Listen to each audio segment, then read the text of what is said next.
For those who aren't here from the National Union of Journalists, just a very quick breakdown of what the NUJ is. It's a union. It's just over 100 years old. We do all the things that unions normally do. We represent workers in the workplace, in disciplinaries, in grievances, when there's redundancies, when there's issues. But we're also, because we're an organisation of journalists, we're also concerned with issues like ethics and quality journalism.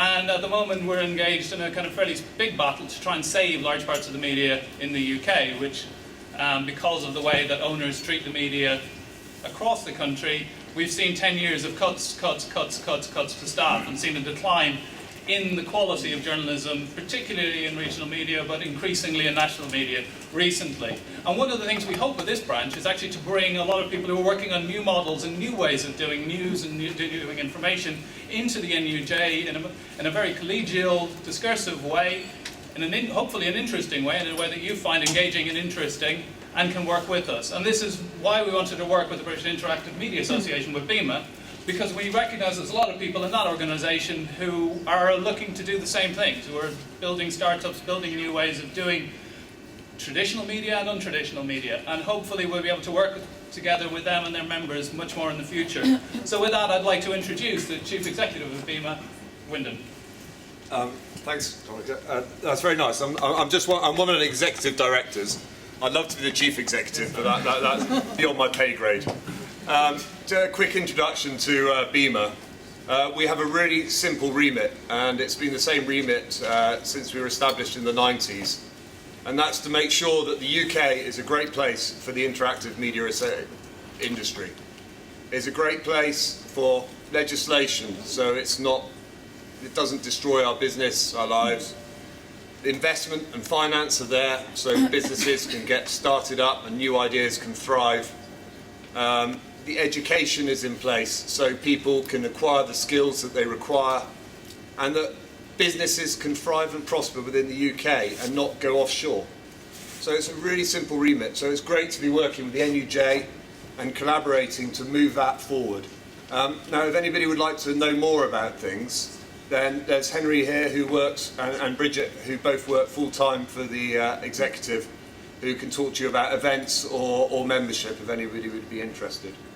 Now, we have two great speakers talking about Great Britain's leaders in their fields. We have two great speakers tonight. So they're going to speak 15 minutes each, and then there's going to be a question and answer session. If you do not ask questions, and if you do not get answers, then you do not get any drink. It's as simple as that. So Paul Lewis is special projects journalist for the Guardian. I think he's probably one of these people who needs little introduction after winning every single press award there is going. I have got a long list, but it got very boring after page 30. But what's really exciting, he's going to talk to you tonight, is how to get 35,000 Twitter followers. Well, no, actually, he's going to talk about the riots and how he got 35,000 Twitter followers by not sleeping for 4 nights and actually participating, but very passively.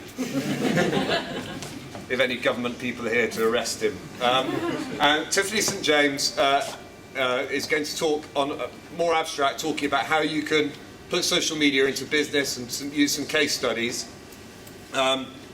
She started really life in the digital as head of DirectGov. So if you've ever actually needed to use any government services, she was the person who put that information at your fingertips. And subsequently, she developed open data with that very nondescript person, Tim Berners-Lee. Never heard of him. Something called the Web or something like that. And subsequently, she now works for her own agency, Stimulation, where she's really interested in social war games, which seems a bit of an oxymoron, and TV analytics, social broadcasting. So over to Paul. Give him a good round of applause, please. Thanks a lot. Cheers. It's a very generous introduction. You said you didn't want to read out all of the press awards. There's only one. But anyway, I'm very proud of it. I wanted to take the opportunity to talk to you about the riots and how we use Twitter to report the riots. And then obviously we'll get on to questions. I mean, the thing to say at the beginning is there's a kind of, I guess there's a prelude to this, which is for the last couple of years I've been fortunate enough to be in a position at The Guardian where I get to kind of innovate with a lot of these, well, they're not so much new anymore, but new technologies or social technologies. And most of what I was working on was around how to use Twitter in investigative journalism. A lot to do with kind of tracking down witnesses. And there were a few key cases where I guess social media journalism and what you might broadly define as kind of crowdsourcing was quite successful for us. And one example, probably the most high profile, was the death of Ian Tomlinson. But there were others less well known. And this is something we've been working on for a couple of years. And then the riots happened, and I think, I at that point felt that we were, I guess, slightly ahead of the pack in our understanding of how Twitter can work in journalism, in that, it can be two-way, it's a different language of communicating, a different culture, but one of the key things it does, of course, is provides you with speed. So you had a period when you moved from newspapers to if you like, rolling TV, and then obviously web news. But here was something that was faster even than rolling TV because you didn't need a camera there, and definitely faster than a website story because it doesn't need to be subbed and put online, albeit it has to be 140 characters. But speed was crucial, and journalism has also always been about getting there first and getting the story out first.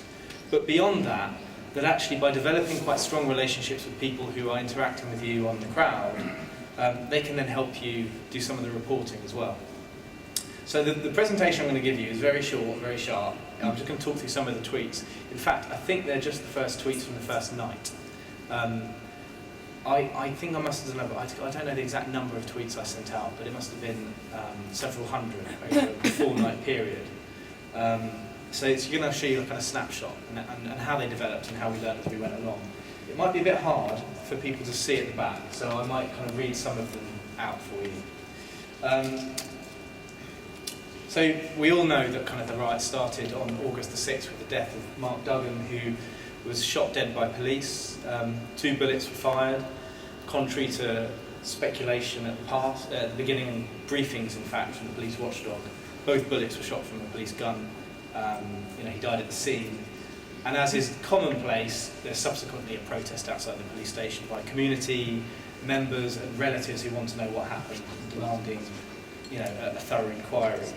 And then that quickly spiralled into this, which was an unprecedented series of simultaneous bouts of disorder across London, then Birmingham, then Manchester, then Liverpool, Nottingham, Gloucester, and across the whole country. And to give you a sense of how big an event this was, we're talking an estimated 15,000 people taken to the streets, more than 4,000 people arrested. Actually, I mean, you'd have to go back to the 1980s, early 1980s for anything even approaching it in scale. But even then, the worst nights of the riots, which was the third night when London was, 26 of the 32 boroughs were seeing disorder, that really was unprecedented. There is no other point that you could point to where you had such wide-scale disorder happening simultaneously. So a huge event. And if you think of it just for a second, take yourself outside of the news organisation and think conceptually about how you can collectively report an event of that scale, it's really hard because there's so much happening at the same time. And if you were to, I think, line up all of the reporters, paid journalists in the country, and put them on every street corner, you still wouldn't be able to know exactly what was happening all of the time. And in this moment of, it was in many ways a crucible, which is absolutely perfect for something like Twitter, because, as I said, really hard to report, huge amounts of things happening, people thirsting for information, and news organisations very often struggling to report it, to the extent that Sky News and the BBC were pulling out their crews. They were pulling out their TV crews, and if you were to turn on your TV at about 2 o'clock in the morning on the night of the first riot, as many people did, you would have seen pictures repeating themselves from earlier on in the evening, which is really quite scary, in fact. It kind of makes you feel slightly unnerved that there's no one actually there reporting it, not for the TV anyway. So you had this combination of factors, I think, which meant that really Twitter came into its own. But the other key thing about a technology like this is it's so localized and so specific. You know, most of the time when people consume news about an event like the riots, they see the top lines. They don't know what's happening on their street. But people could literally search, and they did, repeatedly, what was happening on their street, and they would get some kind of a sense of it back. I mean, maybe perhaps not as reliable as a BBC report. We can talk about that later. So for me, it began, as with many people, with a bang, as with many people, this picture, which was tweeted around. I mean, every single major news event now, you first see it through the lens of Twitter. I mean, the kind of landmark point was probably the plane that crashed into the Hudson River in January 2009. And we all remember that image, and that was tweeted instantly by a guy called Janice Crumbs, who was nearby. But most events now, if you kind of imagine them, if you think of what this news story looked like, often it will be a picture that was initially tweeted. And it's the same for the riots. This picture went around straight away. Before any news organisations were on the ground, this picture was circulating. And of course the question was, what's happening? It had a tag to top, but what does that mean? It could mean anything. It could have been a car crash. So anyway, I decided to go there, I think about 9:30, coming on 10 o'clock. And my first question, can people at the back see that? Yeah. And of course journalists are used to kind of imparting knowledge, telling people what the answer is, not asking questions in public. The asking of questions is something traditionally that you would do in private. But as you can see, it's a completely different experience here. And you start to get quite specific. And as the riots progressed, people would give me street names. More usefully, people would give me postcode addresses and a real insight into what's happening and when. And I think I've said before that, when I've spoken to journalists who've reported the Brixton riots, more recently the LA riots, even disturbances that were happening in Birmingham circa 2005, 2006, how did they know where to go? They chased ambulances, they phoned police press officers, and they looked for plumes of smoke, and they tried to follow it in a kind of physical way. So it's asking questions, and that proved very useful. You go straight to where the problem is. And then the rest of it is, you might think quite banal, but I think it's quite useful to provide people with the basic information. It's essentially kind of witness testimony of what you're seeing and what's happening around you. And this was the point at which the BBC pulled out their crew. This is one of their producers after it became too dangerous. This was actually, I remember it quite well, what happens at these news events, those of you who are here are journalists will know this, people turn up and there's a line of police blocking the road, and the cameras and the satellite vans place themselves right in front of the line of police. It's a great place because you've got a view of police officers in the foreground and fire in the background, and actually it's relatively safe. Makes sense. What very few people were doing and did do actually was go around the back and actually see what was happening, which a few of us did do. And it was very easy, you just kind of walked around the back of the estate and you were in the middle of a riot. But this point on Tottenham High Road, where these TV cameras were, was attacked at about 1 o'clock in the morning, 1:15, and a police car was firebombed, and obviously the journalists and the police officers just ran off in panic, as you could expect. So anyway, they pulled their people out, and at about 2:30 in the morning, I decided to go back because lots of people were saying, stuff's happening, stuff's still happening. Police put this line out saying they were in control of the streets. And then you just look on Twitter and you see quite clearly that they're not. And then, as I said, I've since got an iPhone. At the time I had a BlackBerry, which is really not very good for taking pictures, as you can see. Like really terrible photographs. But it was the best I could do, and it was very dark. BlackBerry's incidentally brilliant for typing, I think, much better than iPhones. But just giving as much as you can. And then as the night progressed, I saw 20 people sprinting around, hands full of looted goods. And then it kind of descends. And Wood Green, which was 2 miles west of Tottenham, was a kind of really significant moment, because then it's turning from a localised riot into something which is bigger. systematic looting in a different borough nearby. And until about 5 o'clock in the morning, really, there were no police officers there at all. So anyway, having done that for a night, I think I went home about 5 o'clock in the morning, 6 o'clock in the morning, and woke up, and you mentioned new followers, and there were a huge number of new followers, and that's very exciting, it's great. But it's a slightly deceptive term, because the 35,000 people who kind of came to me, some have left since, in the midst of the riots, they didn't, I think, see themselves as just people who were there passively following, consuming these kind of mini dispatches that I was sending out.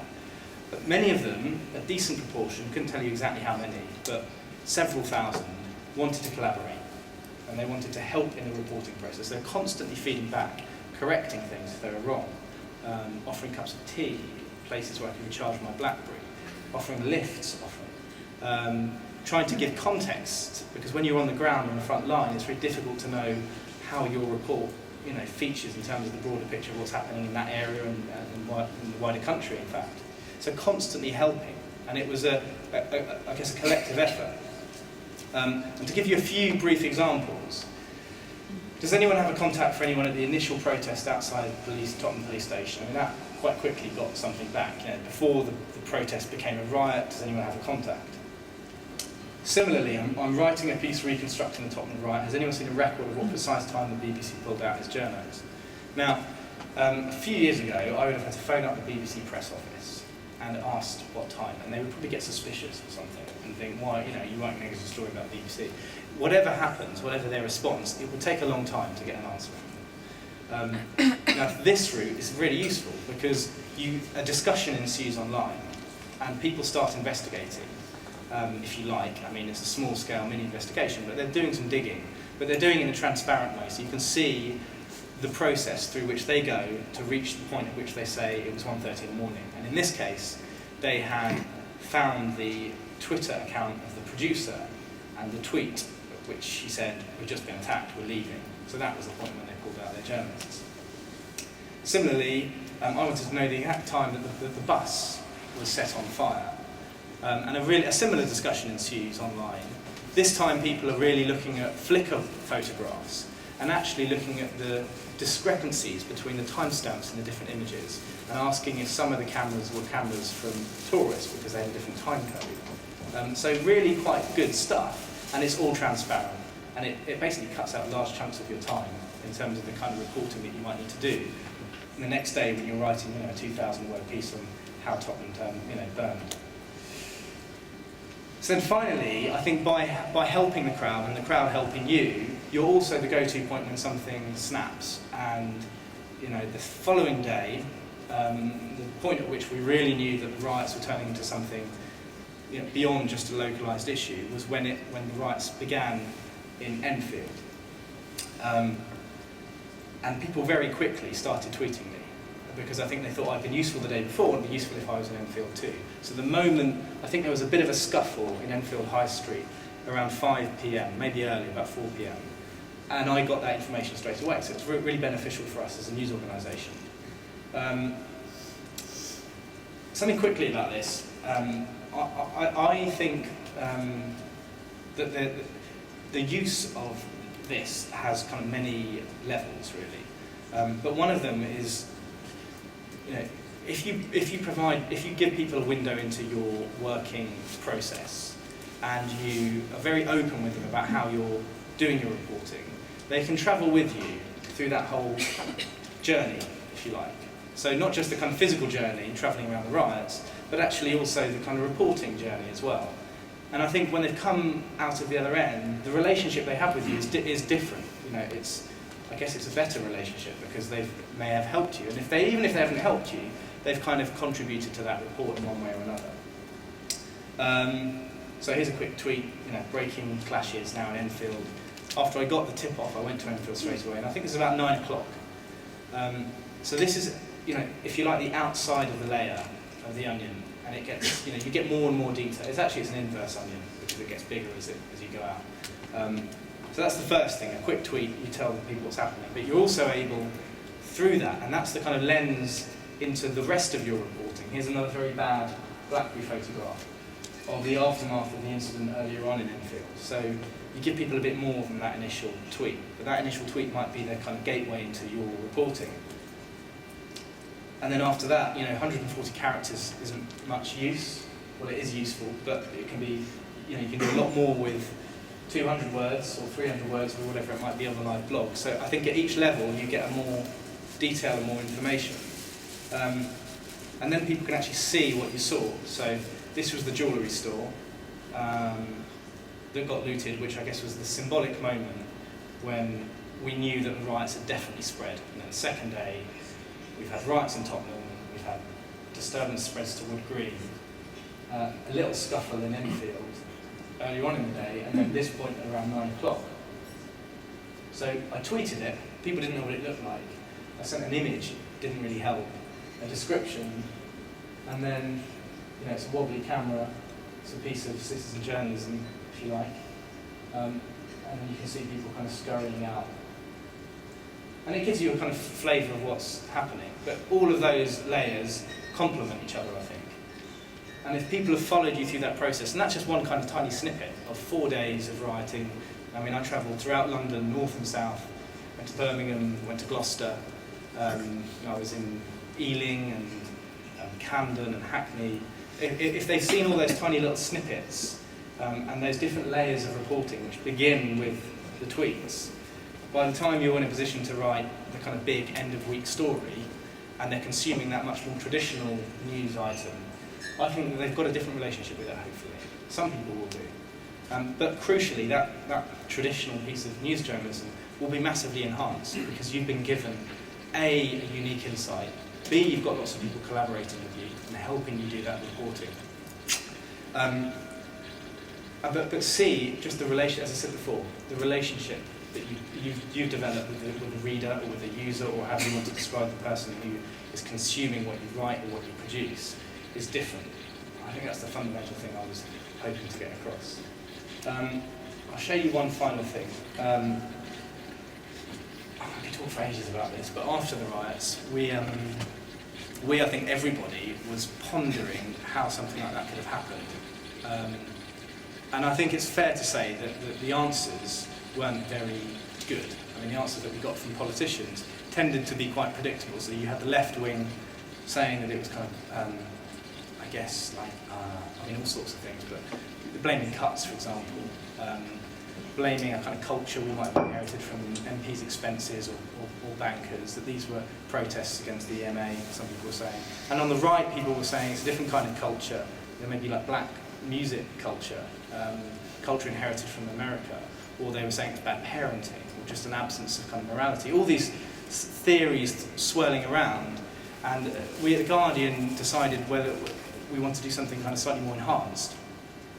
And someone spotted that there was a major research project that had been done in Detroit after the riots there in 1967, and it was a university teaming up with a newspaper funded by some foundations to do some proper serious research. So that's what we did and are still doing with the London School of Economics. Now, most of that has been interviews with rioters, and I think that's given us a quite useful insight into how rioters were using technology, and I can talk to you a bit about that as well, maybe during the question section.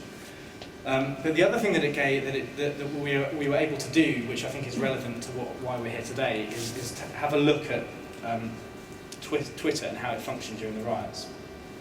So this is the final thing I was going to talk to you about very quickly.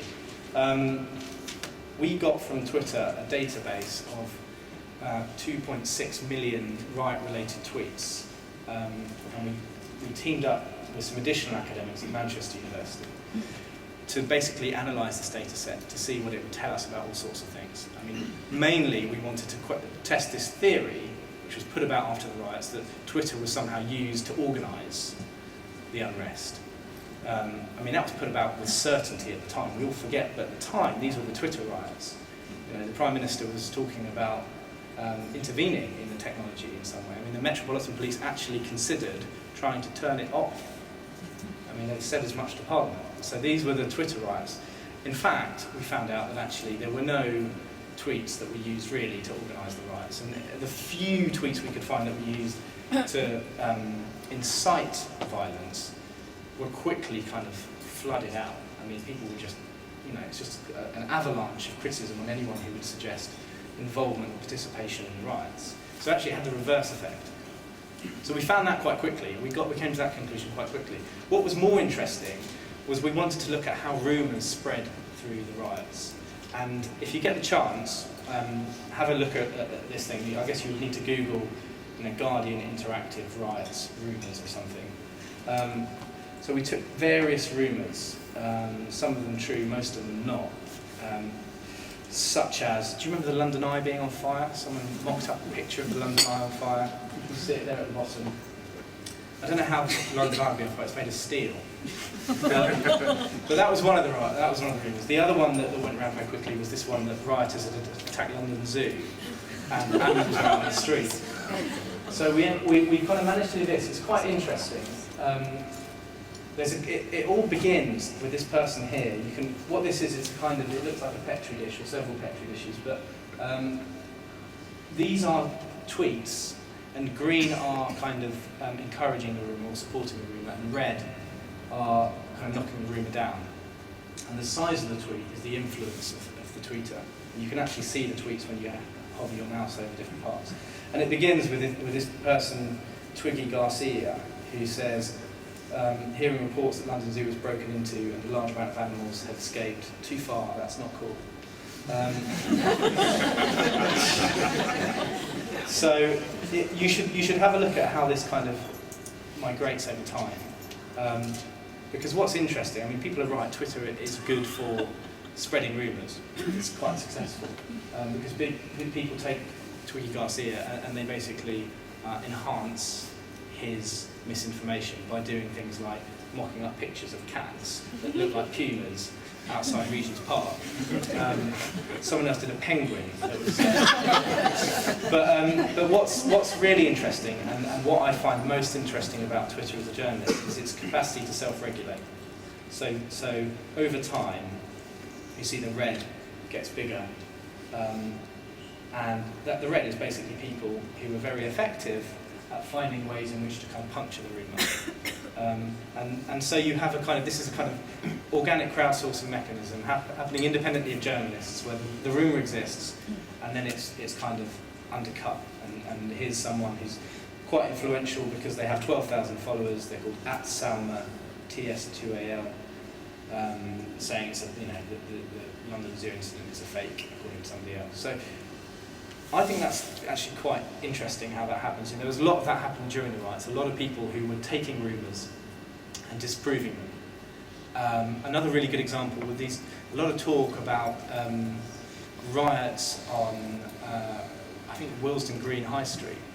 And somebody was nifty enough to find a camera, a live traffic camera, and started tweeting links to this traffic camera to show everybody that actually, Willesden Green was quiet.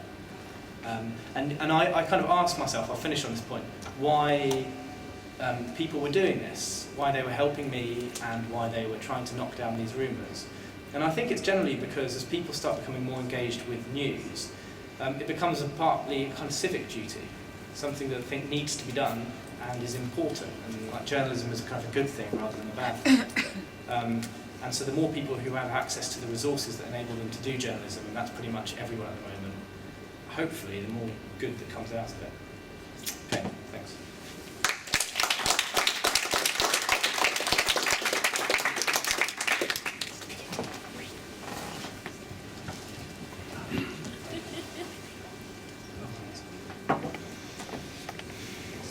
Can everyone hear me okay? Thanks. My mic on? Does that work? Just wondered what was happening. That's okay. So I'm on now. Thank you. That's brilliant. Such amazing, rich social data there that tells such interesting stories. It's really hard to talk. Sorry? I've just been turned off. Okay. Can I be refiddled with? Is that better? Yes. Great. Okay. Thanks very much. And a really hard act to follow as well. I wanted to be able to share with you a business use of Twitter in a journalism context and include a little bit about social reach for you. A hard act to follow from Paul, but also a lot of information to get across in just sort of 10 or 15 minute presentation with you. So I've just got perhaps sort of 10 or 14 slides that might share with you what I've seen in terms of journalism in a business context that might be applicable for us. what I wanted to do before I started was just have a show of hands here. Can I have a show of hands who's from the National Union of Journalists? Okay, and then a show of hands from kind of digital agencies or from BEMA. Okay, and is there any other groups here that I've kind of left out? Is there anyone who doesn't fall into those two camps? A few of you. I'll pick up with you at the bar later. Okay? But hopefully there'll be something in here for all of us. Okay, that's really useful to know. One second. So essentially, what do we know about Twitter and what are the facts around Twitter? Well, Twitter's had its 6th birthday. There's 500 million worldwide users, if you like. In the UK, London has been heralded largely as the Twitter capital of the world. More people tweet in the city of London than any other city on earth, and it's held that moniker for the last few years from when it was started to be measured. And in the UK overall, we're ranked 4th in worldwide use. Can I have a show of hands here? Who is a regular Twitter user? Maybe once, I define regular as once every day. Okay, yeah, around half of us within this. Good. That's just useful to know. There's 24 million Twitter users in the UK. I was trying to do the maths. That's kind of 12 minutes a day. I think that we've heard some strong quotes around sort of 1 in 6 Britons on Twitter. So I just wanted to kind of give a state of Twitter for us and how prevalent it is. The audience in the UK is around 25 to 44 years. Yes, a large group, if you like.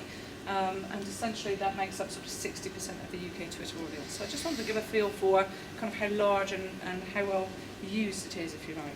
It's around, I think, 36 to 37 million Facebook users in the UK and about 24 million Twitter. So you can see how much Twitter has grown and come into a mainstream usage in the last 1 or 2 years. What I didn't want to go through here is what I call old examples. For those of you who are used to using social media and looking at business case study uses of social media, there are a number of organisations that have a great prevalence over the last couple of years of using Twitter incredibly well. Dell are one of the very few case studies we've ever found where you can track the return on investment of social media, and they do direct sales from @Dell outlet on Twitter. They've raised £3 million just simply by selling refurbished machinery through that one direct outlet. So it's a great case study that I didn't want to kind of rehash in this format for you.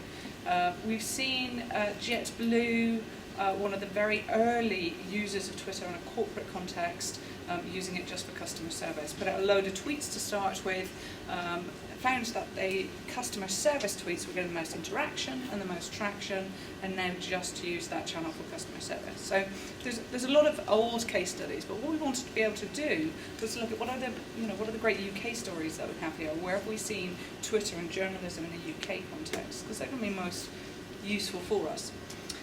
There's a gentleman called Olivier Blanchard. He's @the brand builder on Twitter. I perhaps should be on commission from Amazon for the amount of times that I mentioned Olivier's book. But really, when you're looking at embedding social media in an organisational context, there's only really 1 or 2 books around. And I think Olivier's is one of the best. He talks about the fact there's only ever 5 uses of social media. So he talks about it from a perspective it can only be used for HR, PR, direct sales, customer service, or business intelligence. I work a lot with HR directors and internal comms, and my internal comms fellows challenge that all the time and say, well, what about the internal comms in this context?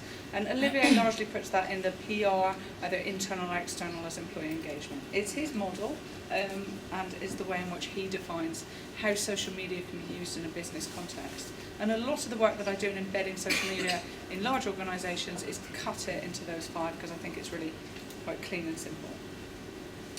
I had the great pleasure in summer to meet Peter Shankman. He's a speaker and an author in the States, works in social media, came over to the UK and did like a fireside chat one evening.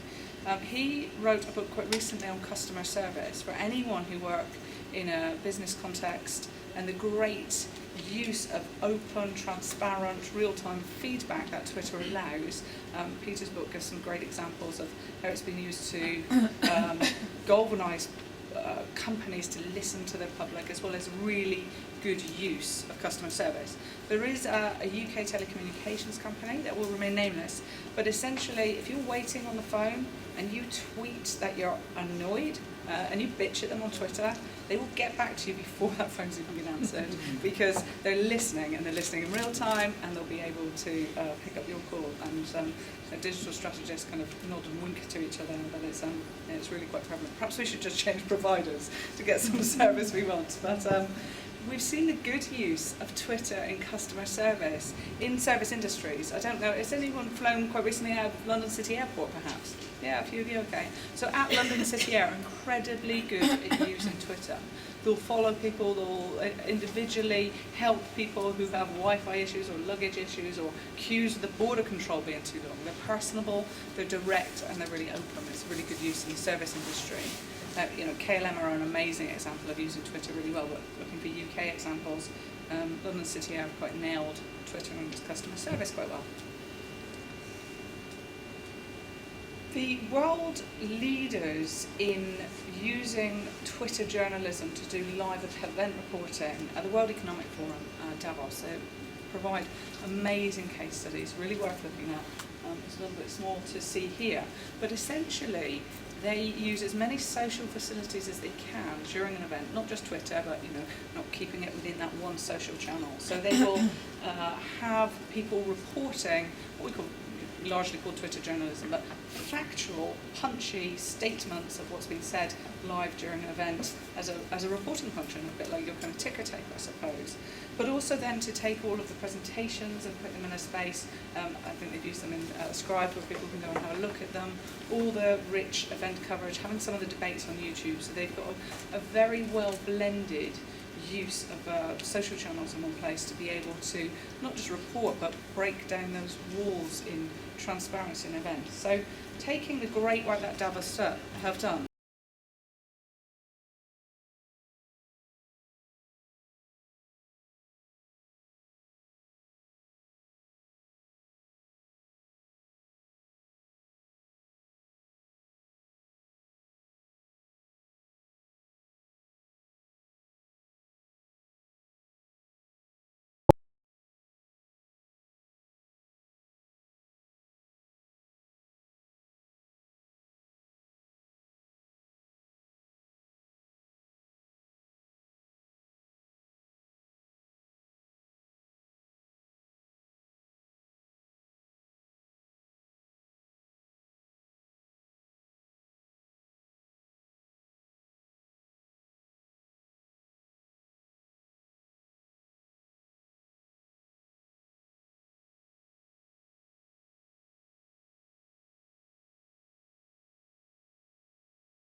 free tools. But he found me, and he found The Guardian, just by tweeting and engaging with people. So I wanted to be able to share that contextually and what can we do, all as individuals, to extend our own personal reach. And some further advice around it. So what can we do in terms of the context of using Twitter and social reach extension? Well, essentially, there's many key activities that may or may not touch our lives. You know, we can all listen and manage reputation. We can engage in a particular community or influencers. We've got the opportunity as businesses to do market testing or product testing. I'm sure you're all aware of those. We set many objectives for campaigns or communications, but it's really interesting in listening and engagement to set an objective just for that listening and engagement. And some questions we ask when we're creating listening plans is, you know, what are you listening for, and what are you going to do with that information as a result?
very, I don't know, it's a very difficult question. This is just kind of, but the thing is, that says so much about how it is a social media, because people generally are offended sometimes and do want you to follow them back and do think, why aren't you following me? I mean, I think that says a lot about it.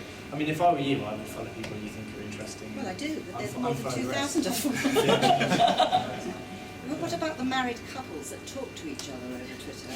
You know, that Just unfollow. What hashtag? There's an interesting thing in Clay Shirky's book, which he calls the power graph. And Paul, you're kind of one of those people who'd be close to the top. It becomes impossible to follow everybody who follows you because you just can't keep track. I can't keep track of my... I think around 2,500 people following me and over 1,000 I'm following. And it just means I drop in randomly. And if there's something that interests me, I join in the conversation. But you can't possibly follow that many unless you're on it the whole time. I'll just address Hamish's point, because actually it was very interesting. I was working for Amnesty International at that tipping point, actually, when we went from one to the other. In 2008, when I went with Amnesty to cover Riga Pride, I was live blogging. Literally, I was opening up a blog, I think it was WordPress, and typing in short updates into the blog and trying to attach photos. 2009, suddenly this tool that allowed me to do that instantly arrived, and it was Twitter, and that was the first time I did live tweeting from something. So that was literally the tipping point. It was really clunky. Even using Indie Media at the time, you did have to load up the CMS, get into it, add the stuff, and suddenly Twitter just allowed you to do it. At the time, I think I was doing it with text messages. So it wasn't even loading it directly, but they just opened it up that you could send a text message and text a photo, and suddenly it was much easier. And I think, backing up the point, it was the technology really made it so much easier to do it. I think that's why it picked on. It took 2 years after that, really, for it to become huge, and it was the G20 that really, I think, started to make it a big thing, and then the student demos. And I remember tweeting phone number to you when the COP CS sprayed UK Uncut, and suddenly I think that was a real realization that how you can pass things back and forth. Debbie. I want to come back on the point that the lady said about following a lot of people. I think when you consider that you're listening, it's only, it might only be 140 characters, but it's everybody talking all at once. You can't possibly listen to 2,000 people all speaking to you at once. So I have a work Twitter account and I have a personal Twitter account. And so on my work one, we only follow businesses who are talking about the same things as we are, but a lot of people that are following us are individuals who want to know what's happening to the organisation. And then on my personal one, I'm following people who are talking about my social interests, and so I wouldn't necessarily expect them to follow me.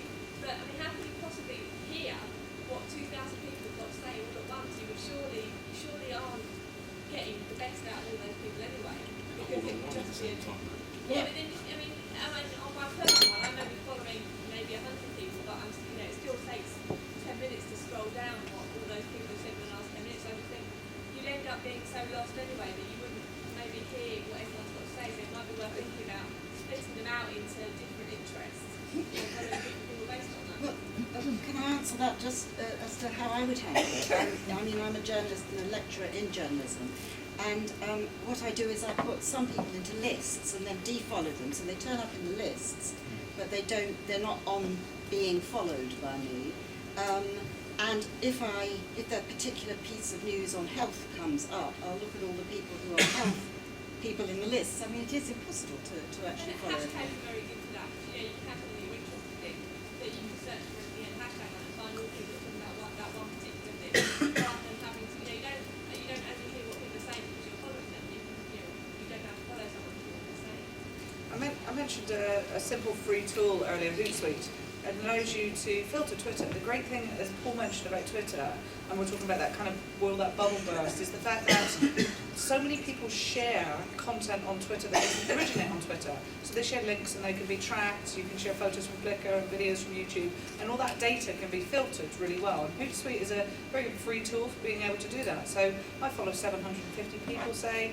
I may dip in and randomly catch some news that might be interesting for me, but essentially I'll follow my clients because I'll see what they're up to, and I'll schedule 10 minutes a day to look at what my clients are up to perhaps. I'll follow my friends. In the evening I've got a list set up for where my drinking buddies might be hanging out, and they'll be checking them on Foursquare and tweeting that. So I'll be able to find out where they're doing. So it enables 10 lists across one tab, but you can have infinite number of tabs. So it's a really easy way to just quickly flick around screens and find the information filtered in a way that's meaningful for you, really simply and easy, and it's a free tool.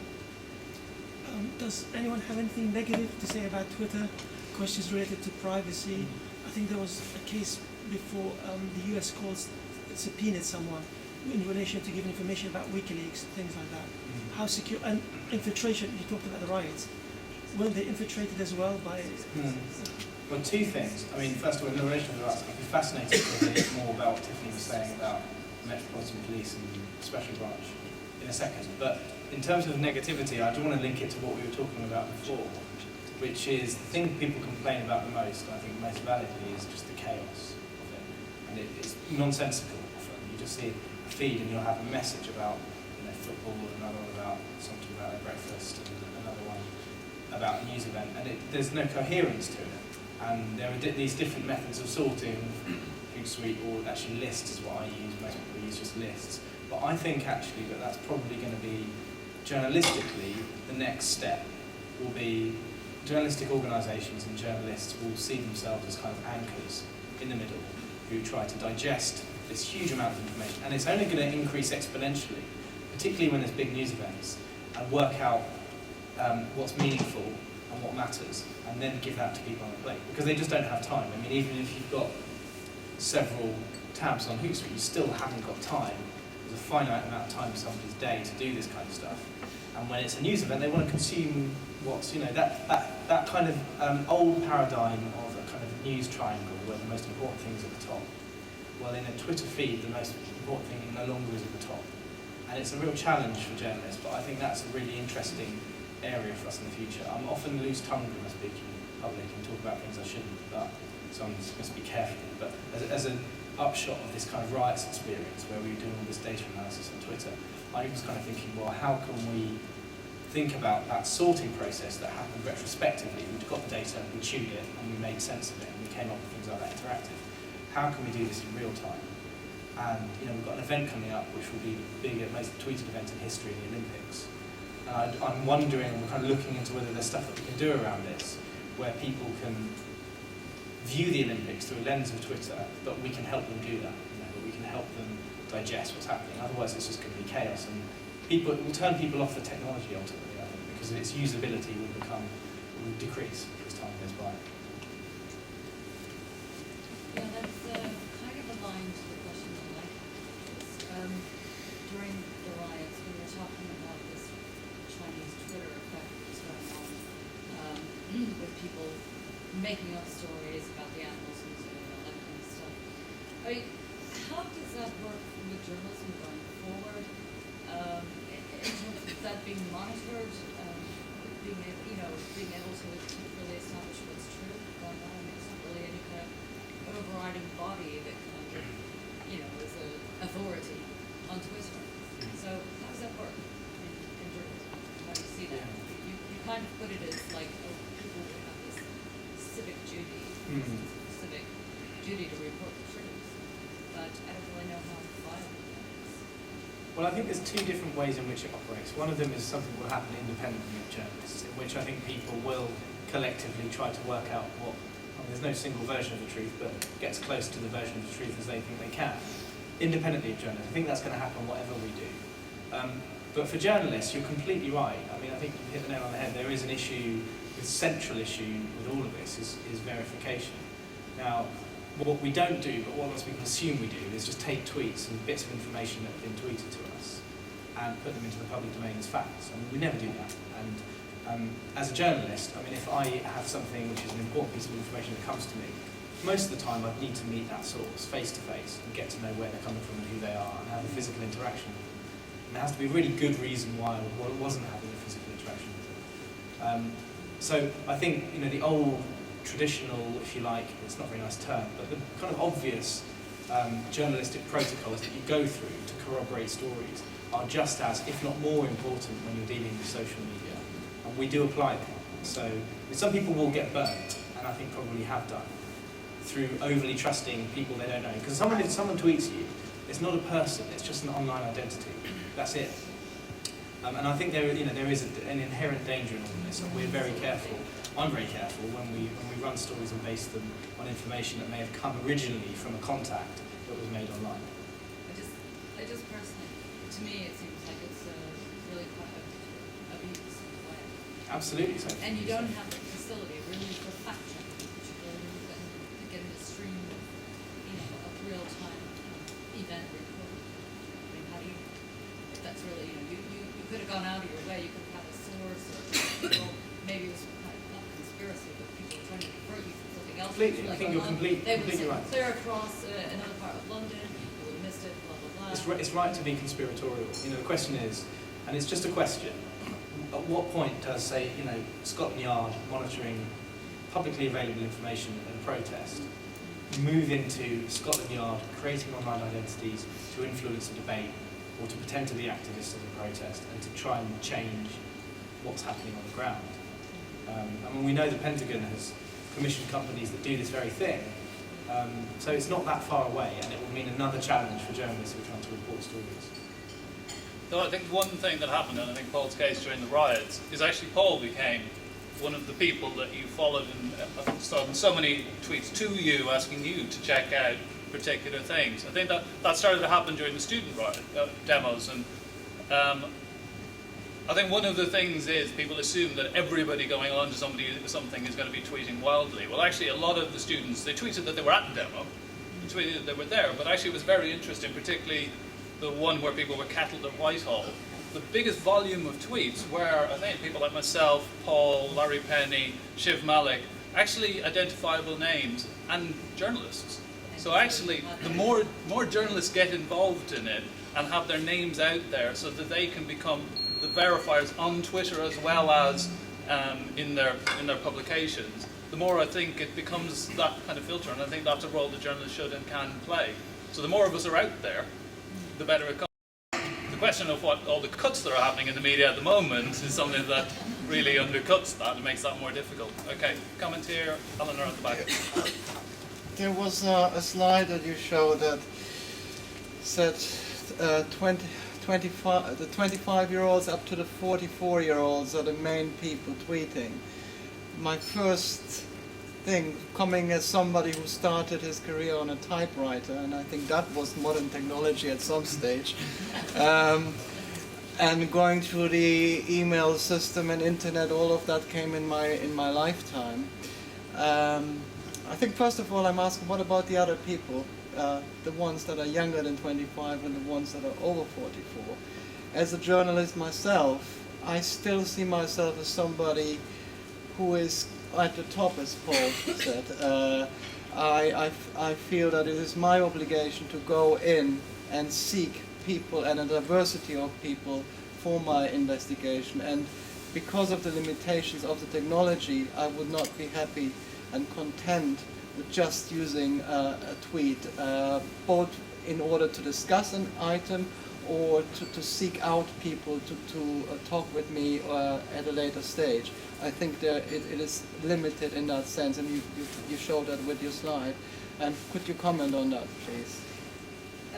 Actually, I'll take a comment from Eleanor at the back first. Eleanor? I just wanted to say, because you mentioned Olympics very briefly earlier on, and I think that's going to be very interesting, because I don't know if you know, but the 70,000 Olympic volunteers have already been told that they're not allowed to tweet. And I was very curious as well, because for one reason or another, I'm one of those torchbearers of people. And one of the questions they asked me is, do you have a Twitter account? And what is your, identity on that? So I'm just wondering, why are they asking me for that? But it was, I think, one of the information that I had to give.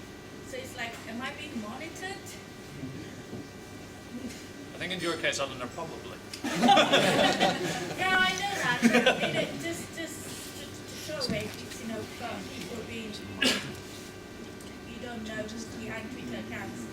Because as you know, Donica, I do a lot of direct action things. And one of the things we have to be very careful about, because we don't actually tell the location of the direct action. And so we say, you know, you have to give your phone number before we actually tell you where it is.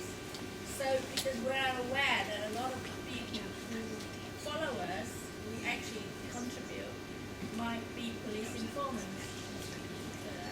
That's how raves were organised, wasn't it? Sorry? That was how raves were organised in the 80s. Probably. I would like to pick on this gentleman's comment about the Twitter statistics, if you may. There's not many rich data and statistics that Twitter haven't published. The statistics that I showed here were 60% of the UK audience are between 25 and 44 years old, which is still quite large in terms of its demographic. Twitter only opened its UK office, within the last year in the UK.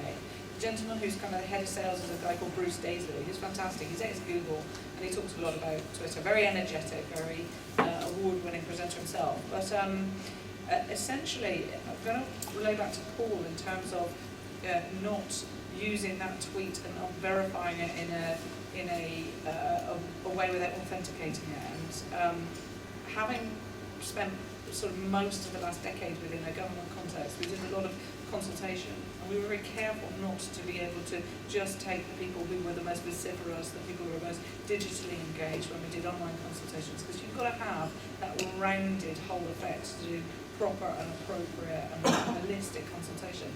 And I don't work within a journalism sphere per se, kind of digital strategist, and I work within social media. But as Paul said, they've got a journalistic verification process of not just taking that one tweet out of context. I don't know if you want to add to that. No, I mean, I'm looking to the Olympics torchbearer. I mean, it's difficult to know whether it's monitoring. I think maybe more likely they just want to control what you say or who says what is kind of represented, or associated with the Olympics. And it's got as much to do with this kind of brand management stuff, I would imagine. I'm kind of hypothesising here, but their reluctance to let anybody have any kind of association with the Olympics unless they're one of the official sponsors. And it just tells you that there's going to be a constant interplay between free and open information and those who want to restrict it.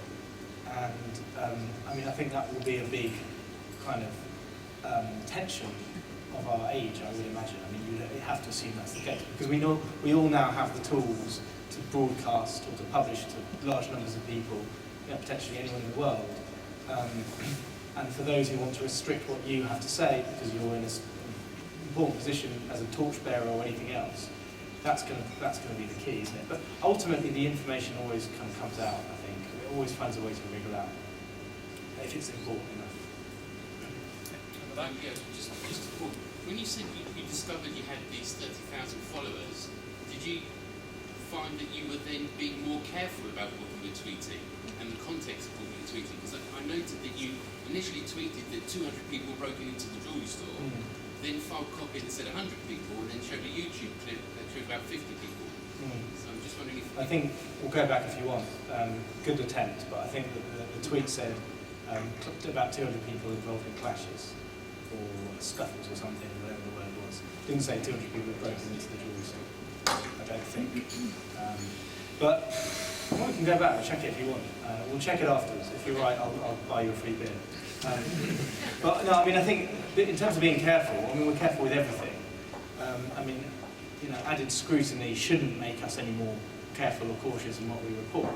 We should always report, accurately and fairly what we see on the ground. I don't think having more followers should make us do that. I mean, ultimately, the Guardian's got upwards of 40 million users a month.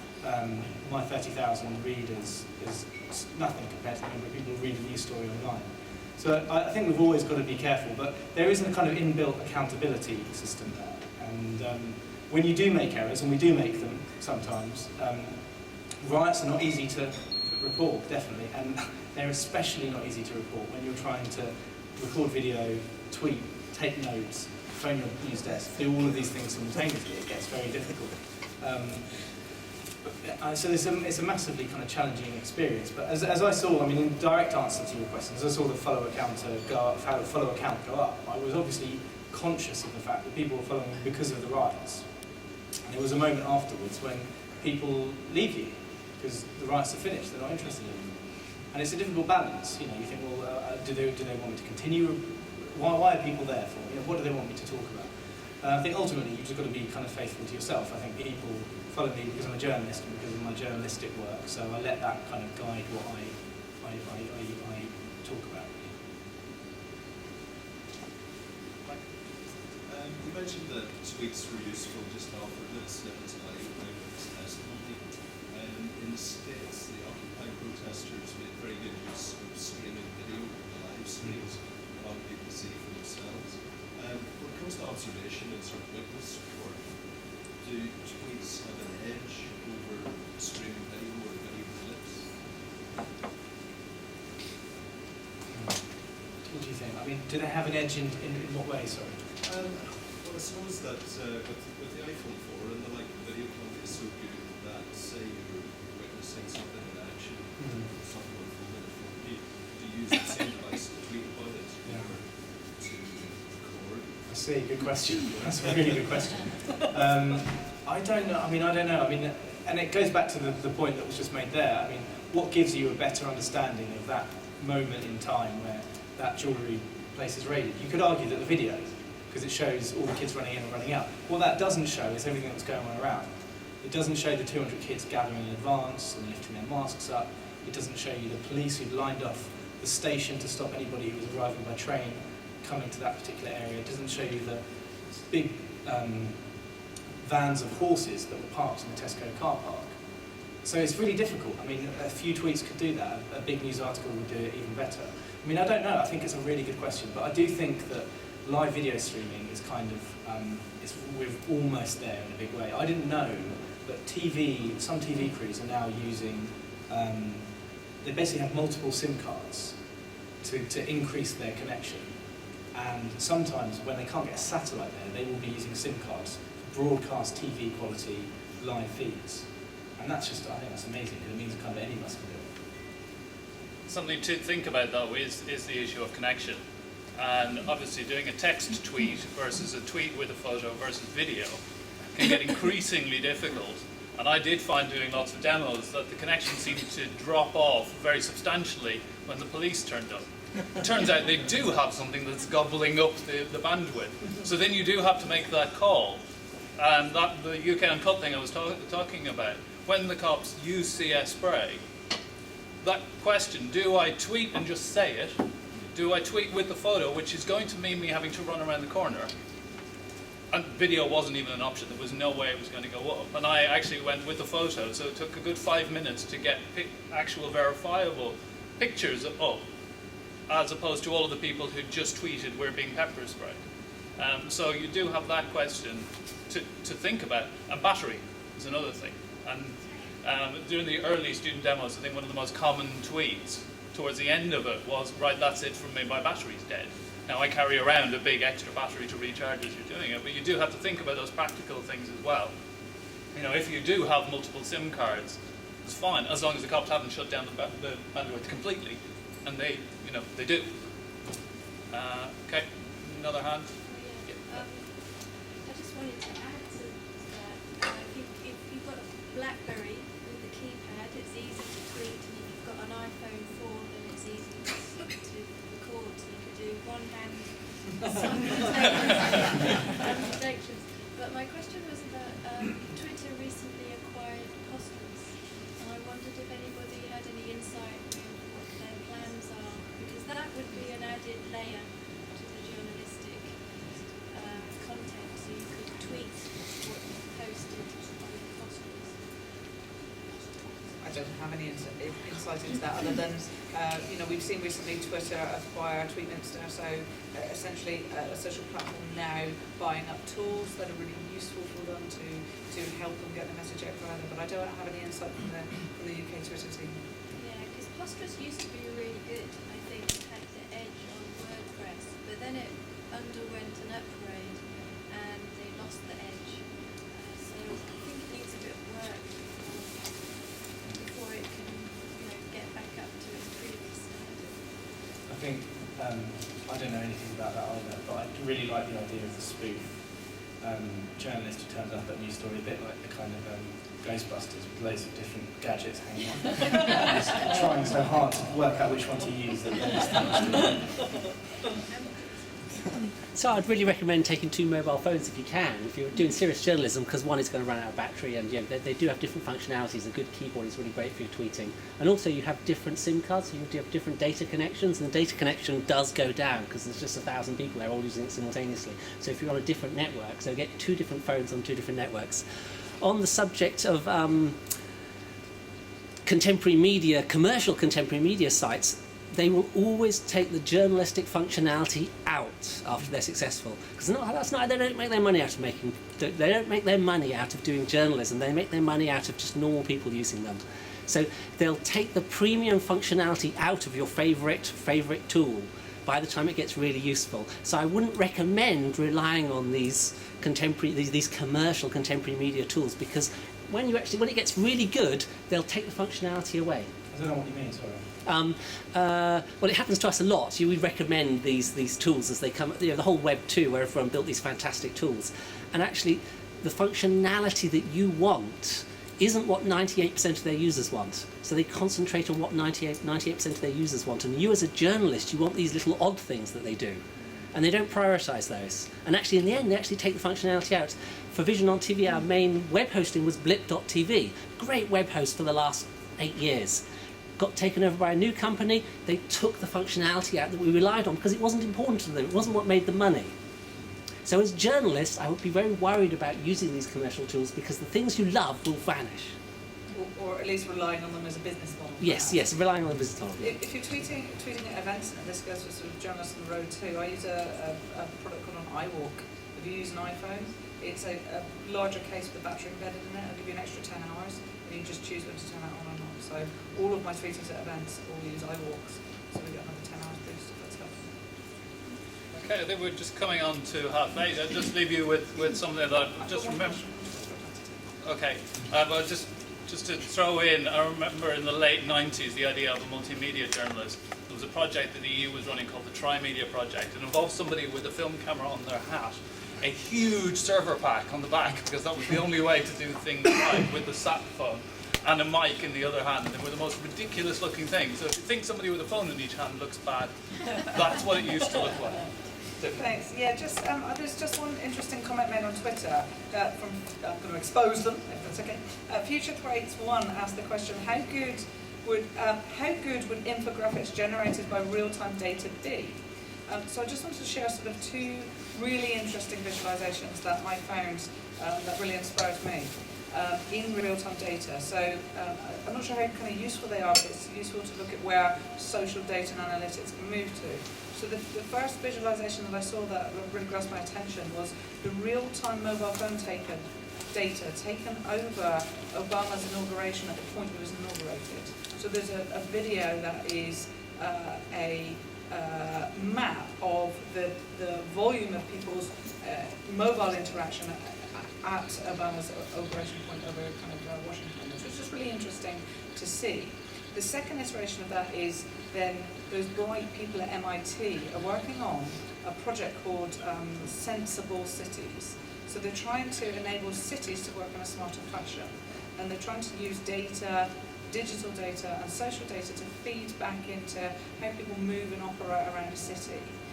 They've got data that is the throwaway data from mobile phone companies. It's not personal, so you can't tell who was at a particular place at a particular time. But they've got like a football match in Rome and what the noise of was around the city in Rome. But we're going to see ways in which that data is used in future to help flow, to help traffic, to help people, to help movement. So I just thought I'd mention it to you in that, if you're interested in that real-time data, there are 2 projects to have a look at. Paul, any final comments? I'm really hoping I didn't say 200 people went to Jerusalem, but I may have done. And if I did, it says something important, I think, which is, when you're kind of reporting these events, they can look so different from so many different perspectives. And although I say the more followers that you've got, I don't think it makes you any more accountable. I do think that operating in this fashion in itself does make you more accountable. And I can crow about how great it was, but there was one experience which was I guess quite a sobering one. When actually we were in Enfield on the third night and saw a bunch of white men running along the street, following two young black men, and they were saying, if I remember correctly, get blacks and get Pakis. And it was a really worrying twist because it felt like, well, shit, we're going to see vigilantism come out, and that was one thing that everyone really didn't want to say. I think people were concerned might happen. And I tweeted exactly what we saw, and that tweet just went viral. And it was scary because then you just think you notice all the kind of racist groups who take that tweet and then try to misconstrue what you've actually said. And the likes of Nick Griffin saying, "Oh, brilliant! People are fighting back." And then there was actually a group of, if you like, civic vigilantes who were in Enfield simultaneously, who were trying to protect the streets, and they thought we were describing them. And it just, trying to put that genie back was really hard. So I was then tweeting saying, for context, it was a skirmish, this is what we saw, it wasn't any more, it wasn't any less. But that becomes retweeted far less than that initial tweet. So I do think that there are dangers inherent there, and I think there's a kind of serious responsibility as well, because when you let go of that piece of information, remember to use your phone, you don't know where it will go, but it can be incredibly potent. I mean, if it contains something which is significant, it can be incredibly potent. I think for anyone who tweets something important, when something really important's happening, you've got to think twice and be careful. Okay. We'll move it out. I think everyone's thirsty, and there's, I hope, still some booze left that you didn't finish it all in the break.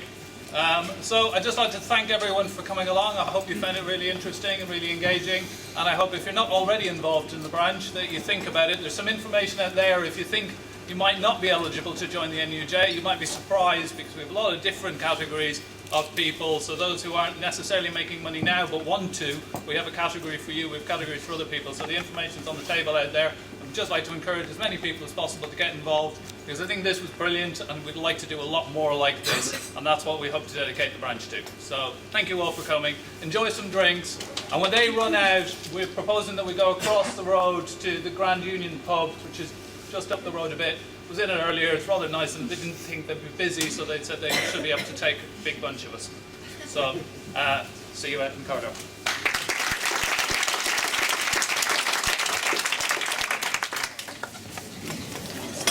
Thank